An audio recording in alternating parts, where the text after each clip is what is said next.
আসন্ন কোরবানি ঈদ সামনে রেখে নাটোরে চাহিদার চেয়ে 2 লাখ অতিরিক্ত পশু প্রস্তুত করা হয়েছে। তবে বেচা কেনায় নেই জোর।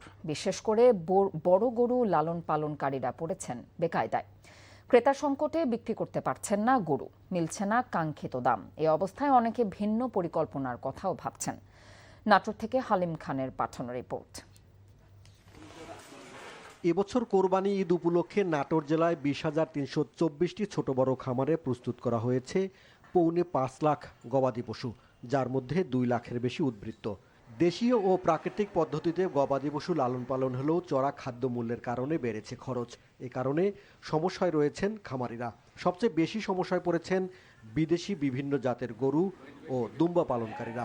এই অস্ট্রেলিয়ান এই গরুটা আমরা 6 লাখ টাকার কিছু কমে বলেছি, ওনারা 7.5 লাখ টাকা লাস্ট চেয়েছে, এবং একটা সাইওয়াল পছন্দ করা হয়েছে, ওটা 15 লাখ টাকা দাম চাইছে। কিন্তু গত 2 বছর হলে আমার কোনো গরু বিক্রি নাই। বিক্রি না থাকার কারণে আমরা অনেক লসের মধ্যে পড়ে গেছি। এখন এই বছরও আমরা খুব আশঙ্কার মধ্যে আছি যে এই বছর আমরা গরুগুলা বেচতে পারবো কিনা। কাস্টমার আসছে কিন্তু কম, ওইভাবে তুলনা হিসাবে গরু বেচা কেনা ওরকম ভাবে নেই। কোরবানির জন্য আমরা 150 বড় গরু প্রস্তুত করেছি। তো বড় গরু চাহিদা নাই, কাস্টমারও নাই।